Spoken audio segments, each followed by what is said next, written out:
사랑하는 복된 성도들 되시기를 바랍니다. 오늘 또 사업 예배 나오시고 영상으로 예배드리는 우리 모든 성도들을 주의 이름으로 사랑하고 축복합니다.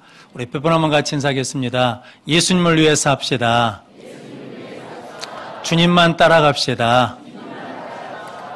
우리 신앙생활은 예수님 따라가는 길인데 예수님 따라가는 길은 자기를 부인하고 예수를 위해 사는 길이라는 거죠. 그런데 예수를 위해 살면 이런 것 같아도 하나님이 다시 찾게 해주시는 은혜와 복을 주신다라고 말씀합니다. 그렇게 끝까지 예수 따라가는 우리 모든 성도들 되시기를 바랍니다.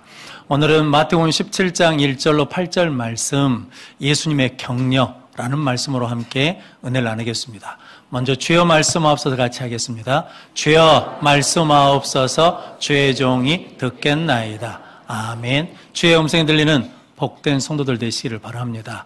오늘 본문 말씀은 예수님이 베드로와 야고보와 요한을 데리시고 높은 산에 올라가셨습니다. 그래서 오늘 본문 말씀을 통해서 높은 산에 올라가셔서 무엇을 보여주시려고 올라가셨는지, 그것도 높은 산에서 그들에게 무엇을 말씀하셨는지 함께 은혜를 나누므로 우리 모든 성도들도 이 예배의 성산에 올라 하나님을 바라보는 믿음의 눈을 가지고 하나님께 승리하는 영광을 올려드리는 성도들 되시기를 바랍니다. 예수님의 격려 첫 번째는 말씀하시는 예수님이십니다. 오늘 5절 말씀 같이 읽겠습니다. 말할 때 호련히 빛난 구름이 그들을 덮으며 구름 속에서 소리가 나서 이르시되 이는 내 사랑하는 아들이요 내 기뻐하는 자니 너희는 그의 말을 들으라 하시는지라. 아멘. 예수님께서 마태복음 16장 28절 말씀해 주시기를 너희들 살아있는 자들 중에 내가 왕권을 가지고 인자가 왕권을 가지고 오는 것을 보리라 라고 말씀해 주셨거든요. 인자가 왕권을 가지고 온다는 것은 실은 재림주로 오신다는 건데, 그런데 실은 제자들이 지금 베드로, 야고보, 요한만 데리고 산에 올라가셨거든요. 올라가셔서 무엇을 보여주셨냐면 오늘 2절 말씀에 보니까 그들 앞에서 변형되사 얼굴이 해같이 빛나고 옷이 빛처럼 휘어졌다라고 말씀합니다. 그리고 그때 모세와 엘리야가 예수님과 더불어 말씀하신 것을 보이셨습니다. 이것을 보이신 이유는 뭐 때문이냐면 예수님을 주로 고백하고 따르는 사람, 예수를 믿는 사람들에게는 뭐가 따른다는 겁니까? 고난이 따르고 시험이 따른다는 거거든요. 또 우리는 예수 믿으면 있던 고난도 없어지고 있던 시험도 없어지기를 바라는데 예수님은 나를 믿고 따르는 자들에게는 내가 고난을 받는 것처럼 너희도 고난을 받고 내가 시험을 받는 것처럼 너희도 시험을 받을 것이다 라고 말씀해 주셨습니다. 그런데 제자들은 그것이 혼란스럽거든요. 그런데 그 제자들에게 예수님께서 격려하시고 힘이 되시기 위해서 변화산 위에서 예수님의 부활의 영광을, 하나님 나라의 영광을 보여주시면서 너희들 믿음 끝까지 지키면 어디에 참여할 수 있냐면 이 부활의 영광에 참여할 수 있다라고 말씀하시고 이루하시기 위해서 모세와 엘리야와 더불어 이야기한 것을 보여주셨거든요. 그것을 본 베드로가 주님 여기 있는 것이 좋사오니까 예수님이 원하시면 초막셋을 짓되 하나는 주님을 위해서, 하나는 모세를 위해서, 엘리야를 위해서 짓겠습니다 라고 말할 때 하늘에서 소리가 들렸습니다. 이는 내 사랑하는 자요 내 기뻐하는 자니 너희는 그의 말을 들으라 라고 말씀하셨습니다. 예수님이 모세와 엘리야와 말씀하신 이유는 누가복음에서는 별세하실 것, 예루살렘에 올라가시면 십자가에 죽으실 것을 말씀하셨는데 그 이유는 뭐 때문이냐면 죽는 것으로 끝나지 않고 뭐 하신다는 겁니까? 부활하신다. 그러니까 죽는 것을 두려워하지 말라라는 의미거든요. 근데 모세는 이스라엘 백성들을 출애굽, 즉 애굽에서 종살인 사람, 이스라엘 백성들을 건져서 광야 생활을 하면서 어디로 인도했냐면 가나안 땅으로 인도했습니다. 그러니까 이스라엘 백성들에게 너희들이 광야 생활을 하고 있지만 이 광야 생활로 끝나는 것이 아니라 어디에 가야 된다는 겁니까? 가나안 땅에 들어가야 된다. 가나안 땅을 바라보게 했습니다. 우리 식으로 하자 그러면 우리가 현실의 삶을 살고 있지만 이 세상의 삶으로 끝나는 것이 아니라 어디에 가야 된다는 겁니까? 하나님 나라에 가야 된다. 그러니까 어디를 바라봐야 돼요? 하나님 나라를 바라봐야 된다라는 것을 보여주는 것이고, 엘리야는 성경에 두 사람이 죽음을 보지 않고 하늘로 승천했습니다. 에녹이라는 사람이 360년을 하나님과 동행하면서 승천하고, 엘리야는 바알 아세라 신앙, 우상 숭배가 심할 때 이스라엘의 선지자로 부름받아서 여호와 신앙을 강조한 사람이거든요. 그래서 기도해서 하늘에서 불이 내려서 850대 1 바알 아세라 선지자과 싸워서 승리하는 사람이었습니다. 3년 6개월 동안 비가 내리지 않았는데 하나님의 보내심을 받아서 비가 온다는 것을 선포한 사람, 능력 있는 사람이거든요. 그런데 엘리야가 이 땅에 사는 것으로 끝나는 것이 아니라 그가 뭐 했다는 겁니까? 하나님 나라로 승천했다. 즉, 이 땅의 삶이 다가 아니고 뭐가 있다는 겁니까? 하나님 나라가 있다. 천국이 있다는 것을 우리에게 말씀해 주십니다. 근데 예수님은 그 모든 것을 완성하신 분이 누구시냐면 예수님이시기에 오늘 5절 말씀이 너희는 그의 말을 들으라 라고 말씀합니다. 이삭은 흉년을 만났거든요. 그런데 아버지 아브라함이 흉년 때 애굽으로 피난을 갔습니다. 그래서 이삭도 그 경험과 지식을 가지고 애굽으로 피난을 가는데 하나님께서 애굽으로 내려가지 말고 그랄 땅에 머물라라고 말씀하셨습니다. 그 말씀을 듣고 그랄 땅에 머물면서 그의 농사를 지었는데 몇 배를 얻었다는 겁니까? 100배를 얻었고, 흉년 중에 우물을 파면 뭐가 나옵니까? 물이 나옵니다. 그랄 목자들이 우리 거라고 빼앗아가면 줘버리고, 또 파서 다투면 줘버리고, 그런데 우물을 파면 또 나옵니다. 그러니까 이삭은 흉년을 만났지만 그 흉년이 이삭을 어렵게 하지 못하고 이삭을 넘어지게 하지 못했다는 거죠. 왜냐하면 이삭은 누구의 말을 듣고 살았으니까. 하나님 말씀을 듣고 살았더니 그가 흉년이 뭐가 됐냐면 축복의 때가 되고 흉년이 능력의 때가 됐다라고 말씀합니다. 그러면서 오늘 우리도 하나님의 말씀을 들으면 이 믿음의 삶을 살게 될 줄로 믿습니다. 그래서 성경은 믿음은 어디서 난다는 겁니까? 들음에서 나요. 무엇을 들어야 되냐면 그리스도의 말씀을 들을 때 믿음이 생기고 그 믿음으로 세상을 이기는 능력의 삶을 살게 될 줄로 믿습니다. 근데 마귀도 이 영적인 원리를 잘 알아요. 그래서 마태복음 13장 19절 말씀 같이 읽겠습니다. 아무나 천국 말씀을 듣고 깨닫지 못할 때는 악한 자가 와서 그 마음에 뿌려진 것을 빼앗나니 이는 곧 길가에 뿌려진 자요. 아멘. 악한 자가 와서 무엇을 빼앗아 간다는 겁니까? 우리 마음에 뿌려진 말씀의 씨앗, 말씀을 빼앗아 간다는 거죠. 왜냐하면 말씀을 빼앗아 가면 뭐가 없어지고 믿음이 없어지고 믿음이 약해지고 믿음이 약해지면 세상을 이길 능력이 없기 때문에 말씀을 빼앗아 간다는 거죠. 그럼 성도 여러분, 우리는 말씀을 듣고 뺏기지 않기 위해서 어떻게 하면 되냐면 말씀을 들은 즉시 뭐 하면 돼요? 순종하면 되고 말씀을 들은 즉시 행하면 될 줄로 믿습니다. 베드로도 빈 그물질을 했는데 예수님께서 깊은 곳에 가서 그물을 내리라 라고 했더니 말씀의 의자에 그물을 내렸더니 어떻게 됐습니까? 빈 그물이 가득 찬 그물로 바뀌었거든요. 록펠러라는 미국의 재벌이 있습니다. 처음부터 재벌은 아니고요. 폐광된 금광을 샀답니다. 그러니까 새로운 금광을 사는 것이 아니라 금을 캐다가 금이 안 나오는 폐광을 샀거든요. 그 폐광을 사서 금을 캐려고 일을 하는데 시간이 지나도 금이 나오지 않습니다. 그러니까 작업하는 인부들이 임금이 밀렸다고 불평하기도 하고 시간이 지나니까 데모를 했거든요. 그러니까 이 록펠러가 스트레스가 많아가지고 그 폐광된 굴에 들어가서 기도를 했답니다. 기도를 했더니 하나님이 그런 음성을 주셨어요. 더 팔아. 근데 지금까지 팠는데 돼요, 안 돼요?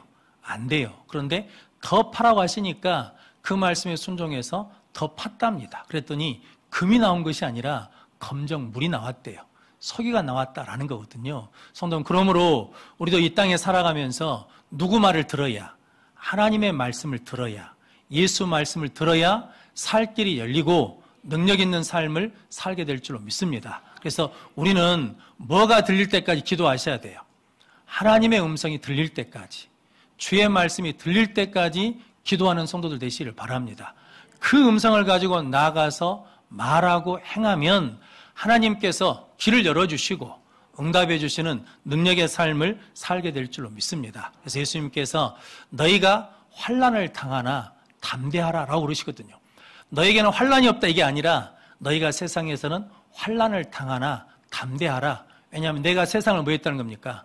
이겼다라는 거거든요. 성도 여러분, 하나님이 말씀으로 창조하시고 예수님이 말씀이셔서 우리 가운데 오셔서 죄와 사망의 권세를 이기시고 부활하신 주님께서 우리에게 내가 이겼으니까 너희는 뭐라는 겁니까?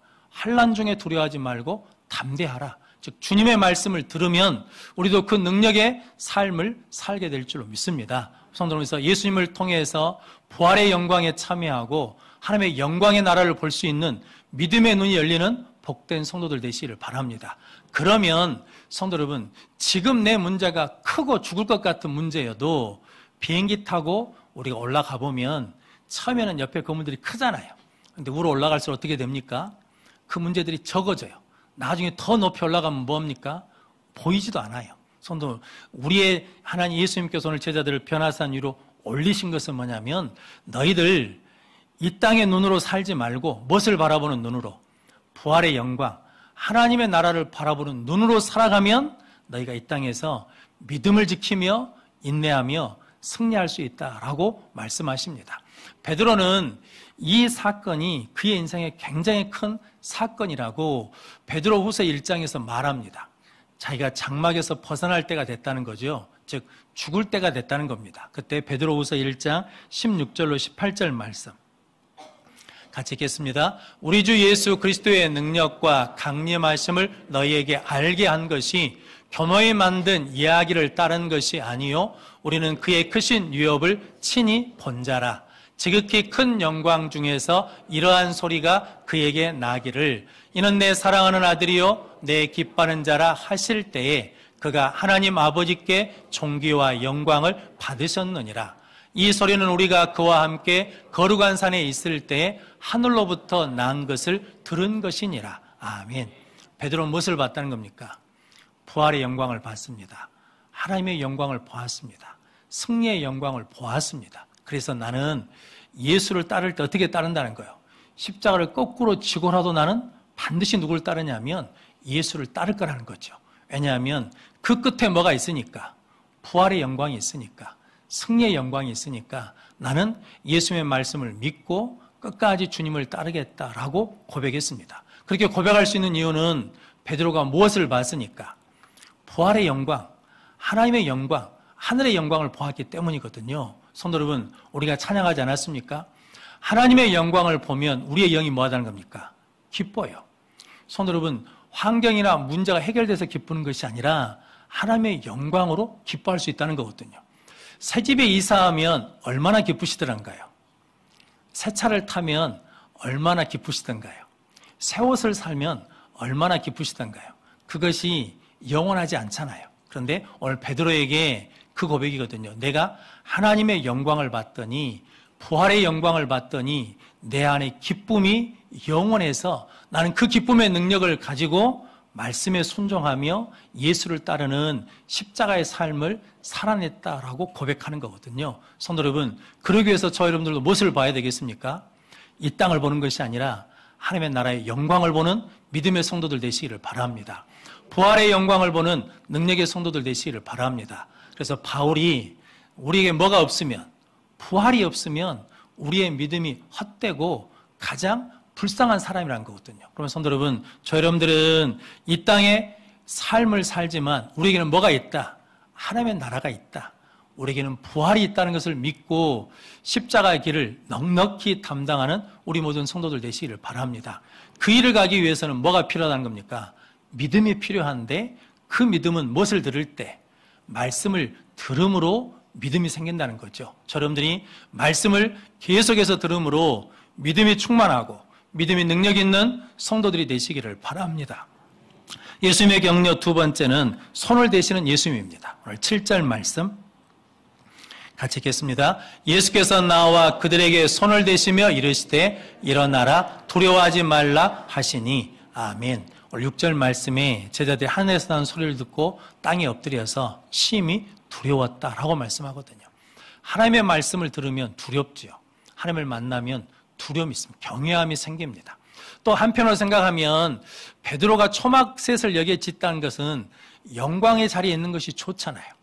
내려가는 것보다 그 자리에 있는 것이 좋으니까 여기에 머물겠다는 거죠. 그런데 예수님은 어디로 가야 된다는 거예요?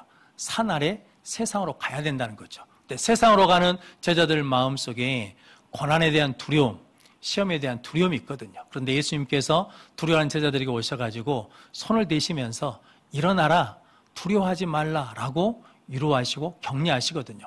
손은 뭔가를 만들고 창조하는 일도 하고 작성하고 글을 쓰는 일도 하지만 손에는 많은 언어가 들어 있습니다. 내가 손을 내밀어서 악수한다는 것은 그 사람을 환영하고 받아들이고 인정한다는 것이거든요. 지난 7월 달에 충청북도 오송에 갑자기 폭우가 쏟아져서 물이 범람하는 사건이 있었습니다. 그래서 오송 제하도에서 23분이 돌아가셨거든요. 그 오송 제하도에서 9명이 구조됐답니다. 그런데 그 9명 중에서 3명을 구조한 유병조 씨라는 분이 계시거든요. 화물트럭 운전사입니다. 자기가 어떻게 좀 다른 차들을 자기 차로 밀어보려고 노력을 했는데 물이 차니까 시동이 꺼져버렸어요. 그래서 자기도 트럭으로 올라갔는데 한 여학생이 그 물에 떠내려가면서 그 백미러를 잡았어요. 그래서 손을 잡아서 끌어올리는데 잘 안 돼요. 물살이 세니까. 그러니까 이 여학생이 그랬다는 거 아닙니까? 내 손을 놓으라고. 나를 놓고 당신이라도 살라고. 그런데 이 유병조 씨가 포기하지 않고 끝까지 끌어올렸어요. 그리고 살렸거든요. 트럭 뒤에 가보니까 두 사람, 남자가 두 사람이 떠 있어서 그 사람들도 건져냈다라는 거거든요. 이것이 알려진 것은 그 구조받은 여대생 아버지가 그 상황에 대해서 이야기했거든요. 근데 성도 여러분, 유병조 씨가 참 대단한 일을 하셨잖아요. 왜냐하면 그 손을 잡는다는 것은 나는 너를 뭐하지 않겠다는 거예요. 포기하지 않겠다는 거죠. 나는 너를 놓치지 않겠다고 하는 그 말이 지금 그 마음이 담겨 있는 거잖아요. 성도 여러분, 예수님께서 우리에게 손을 대시는 것도 내가 너를 포기하지 않는다. 너 실패했다고 낙심하지 마라. 다시 일어나라. 힘을 내라. 라고 되어주시는 거거든요. 사람은 다 구원할 수가 없습니다. 그런데 예수님은 다 구원하실 수 있습니다. 누구든지 주의 이름을 부르는 자는 구원을 받으리라. 수고하고 무거운 짐진 자들아 다 내게로 오라. 내가 너희를 쉬게 하리라. 누구든지 예수님께 오면 예수님이 손을 내밀어서 건져주십니다. 살려주십니다. 회복시켜 주십니다. 탕자가 돌아왔을 때 아버지가 손을 내밀어서 그를 뭐 해주시니까? 받아주니까 아버지 품에 안길 수 있는 거죠. 성도 여러분, 우리가 항상 하나님 앞에 나아가면 하나님께서 은혜의 손길을 내밀어서 우리를 맞아주실 줄로 믿습니다. 이 시간도 실은 누구 품에 안기는 거냐면 하나님의 품에 안기는 시간이거든요. 즉 우리를 향해서 손을 내미시고 손을 대시는 하나님의 품에 안겨서 위로받으시고 힘을 얻으시고 다시 믿음이 살아나는 능력의 성도들이 되시기를 바랍니다. 왜냐하면 예수님의 손은 능력의 손이거든요. 죽은 자도 살리십니다. 회당장 야이로의 딸이 죽었을 때 그 손을 잡아 일으키시면서 달리다굼 하시면서 살려주셨거든요. 나인성 가부의 아들은 실은 관 속에 들어가서 지금 장례가 나가는 길인데 관에다 손을 얹고 일어나라 라고 해서 살려주셨거든요. 아무도 손대지 않는 나병 환자에게 손을 대시면서 낫다라고 말씀해 주셨거든요. 물에 빠져있는 베드로를 건져 주셨거든요. 어린아이들을 축복해 주셨거든요. 이 모든 것을 다 예수님이 뭘로 하셨냐면 손으로 하셨습니다. 그 손을 내밀어서 우리를 만져주시고 우리를 이 시간에 터치해 주실 줄로 믿습니다. 그 믿음으로 우리 모든 성도들이 늘 승리하는 복된 성도들 되시기를 바랍니다. 그럼 성도 여러분, 내가 예수님의 손을 붙드는 것보다 예수님이 나의 손을 붙들어 주신 것이 더 능력이 있습니다. 제 어렸을 때 딸들을 시장에 데리고 갔을 때 딸들이 제 손을 잡으면 참 좋습니다. 그런데 사람들이 많이 왕래하다 보면 우리 딸이 내 손을 어떻게 했습니까? 놓칩니다. 잡을 힘이 없으니까. 그런데 제가 잡고 가면 놓칩니까? 안 놓칩니까? 놓치지 않습니다. 그것과 똑같습니다. 우리가 주의 손을 잡고 있다. 우리 힘이 부족하면 우리의 믿음이 연약하면 나버리거든요. 그런데 예수님은 절대로 우리 손을 놓지 않고 붙잡아 주십니다. 성도는 그러므로 하나님께 우리가 기도해야 될 것이 있죠. 주님, 나를 붙들어 주십시오. 주님이 붙들어 주시면 성도는 우리는 넘어져도 다시 일어날 수 있고 엎드려져도 다시 일어나는 능력의 삶을 살게 될 줄로 믿습니다. 그래서 찬송가 345장 5절 찬양 가사에 보면 모진 바람 또 험한 큰 물결이 제 아무리 성내어 덮쳐도 권능의 손 그 노를 저으니 오 잔잔한 바다, 잔잔한 바다. 성도 여러분, 모진 바람과 또 험한 물결이 제 아무리 성령 나에게 다가와도 뭐가 내 노를 잡고 있으면, 권능의 손, 예수님의 손이 내 인생의 노를 잡고 있으면 그 풍랑이 우리를 침몰시키지 못한다는 거죠. 우리는 그 속에서도 잔잔한 은혜의 바다를 거는 능력의 삶을 살게 될 줄로 믿습니다. 그 은혜를 주시기 위해서 오늘 예수님께서 손을 내밀어 주셨습니다. 그랬더니 제자들이 눈을 들었어요. 그러고 봤더니 오직 예수 외에는 보이지 않더라라는 거죠. 모세로 구원받는 게 아니고 엘리야로 구원받는 게 아니고 누구로 구원받는다는 겁니까? 오직 예수 그리스도로 구원받는다. 그러면 성도 여러분, 우리가 끝까지 바라봐야 될 사람은 오직 예수 그리스도 뿐인 줄로 믿습니다. 성도 여러분, 교회에 와서 누구를 만나야 돼요? 예수 만나야 돼요. 하나님을 만나야 돼요. 성도 여러분, 이 교회에 와서 누구를 바라봐야 돼요? 예수를 바라봐야 돼요.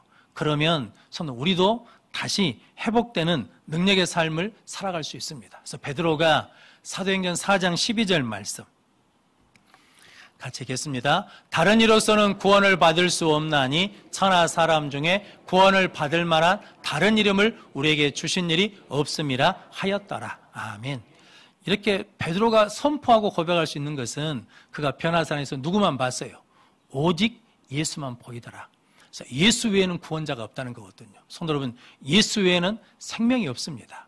예수 외에는 능력이 없습니다. 그러면 성도 여러분, 우리가 이 땅에 꼭 붙들고 있어야 될 분이 누구냐면 예수 그리스도를 붙들고 있으면 믿음의 길을 가면서 힘들고 어려운 일이 있지만 예수님의 손길에 의해서, 예수님의 도우심에 의해서, 예수님의 격려에 의해서 우리가 이겨나가는 승리의 삶을 살게 될 줄로 믿습니다. 그래서 히브리서 10장 24절 25절 말씀 같이 읽겠습니다. 서로 돌아보아 사랑과 선행을 격려하며 모이기를 패하는 어떤 사람들의 습관과 같이 하지 말고 오직 권하여 그날이 가까움을 볼수록 더욱 그리하자. 아멘.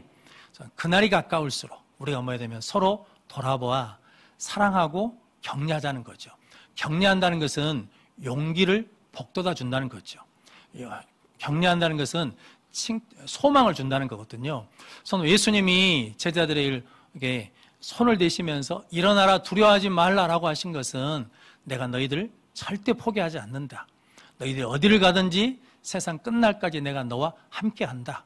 너희들 힘들고 어려울 때 기도할 힘이 없을 때도 내가 너희를 위해서 기도한다. 그러니까 일어나라 라고 말씀해 주시는 거거든요. 자, 그 위로를 받은, 격려를 받은 우리가 이제 삶의 자리에 나가서 어떤 삶을 살아야 된다는 겁니까? 서로 돌아보아 사랑하고 격려하는 거죠. 모이기를 피하는 어떤 사람의 습관과 하지 말라는 것은 예배의 자리가 어떤 자리라는 겁니까? 서로 격려하고 힘이 되는 자리라는 거죠. 성도 여러분, 함께 신앙생활 하는 것이 얼마나 감사합니까? 성도 여러분, 함께 우리가 신앙생활 한다는 것이 얼마나 힘이 되겠습니까? 그럼 성도 여러분들이 서로 격려하고 힘이 되는 성도들 되시기를 바랍니다. 잭 웰치라는 미국의 기업 회장을 하신 분이 계시거든요. 이분이 어렸을 때 말 더듬는 습관이 있었답니다. 그래서 말을 더듬어요. 그러니까 어머니 입장에서는 아들이 말을 더듬으니까 얼마나 속이 상하겠습니까? 우리 같으면 야, 말 더듬지 말고 천천히 해. 바르게 해봐 이럴 텐데 그 어머니 그랬답니다. 네 머리가 너무 좋아가지고 머리 회전 속도를 머리가 못 따라가는 거예요. 그러니까 말 더듬는다고 걱정하지 말고 너는 머리가 좋아서 뛰어난 일을 할 것이다 라고 격려했다라는 거거든요. 주기철 목사님이 신사참회 받는 감옥에 있다가 집에 보내주거든요. 그러면 사모님이 다시 쫓아냈답니다. 죽어서 와야 내 남편이지 왜 살아서 왔냐고. 당신이 그 신앙을 지키고 순교해야 한국 교회가 산다고. 얼마나 많은 갈등이 있겠습니까? 근데 당신이 죽어야 뭐가 산다는 거예요. 교회가 산다라고 믿음의 격려를 한 거거든요. 장경동 목사님은 어느 날 설교를 했는데 우리는 알거든요. 설교를 하면 죽을 썼답니다. 그래서 다른 사람한테는 못하고 내려오면서 사모님한테 그랬답니다. 오늘 설교 죽 썼지 그랬답니다. 그랬더니 사모님이 그랬답니다. 죽은 아무나 쓴다요. 죽도 맛있습니다. 그랬다는 거거든요. 그것이 위로가 되고 힘이 됐다라는 거거든요. 성도 여러분, 누가 이렇게 격려할 수 있냐라는 거죠. 누가 그 상황에서 그런 말을 할 수 있냐 이런 거죠. 하나님의 영광을 본 사람, 부활의 영광을 본 사람, 하나님의 나라를 본 사람은 이렇게 예수님처럼 격려하고 힘이 되는 삶을 살게 될 줄로 믿습니다. 성도 여러분, 우리의 믿음의 경주는 이미 예수님이 이겨놓은 삶을 사는 겁니다. 그럼 성도 여러분, 여러분들이 지금 신앙생활에서 아무리 힘들고 어렵고 속상하고 슬픈 일이 있을지라도 그것은 지나가는 일입니다. 이때 우리가 이것을 견디며 믿음으로 순종하며 한 걸음 한 걸음 나가면 반드시 승리하는 그날이 올 줄로 믿습니다. 그래서 예수님께서 그날이 있으니까 너희들 내 말 듣고 순종의 믿음의 길을 가라. 그리고 그날이 있으니까 일어나라. 그리고 오직 예수만 바라보며 살라고 말씀하십니다. 그 믿음의 삶을 살아내어 우리 모든 성도들이 승리하여 영광의 멸관을 얻는 복된 성도들이 되시기를 주님의 이름으로 축원합니다. 기도하겠습니다. 거룩하신 아버지 하나님 감사합니다. 복된 줄 알게 해주시고 하나님 앞에 나와 예배함으로 하나님의 영광의 자리에 서게 하시니 감사합니다. 하나님의 은혜와 격려를 가지고 이제 삶의 자리에 나가 내 가족을 격려하게 하시고 우리 성도들을 격려하게 하시고 내가 만나는 사람들을 격려하여 세우는 예수 사람 되게 하여 주옵소서. 예수님의 이름으로 기도하옵나이다.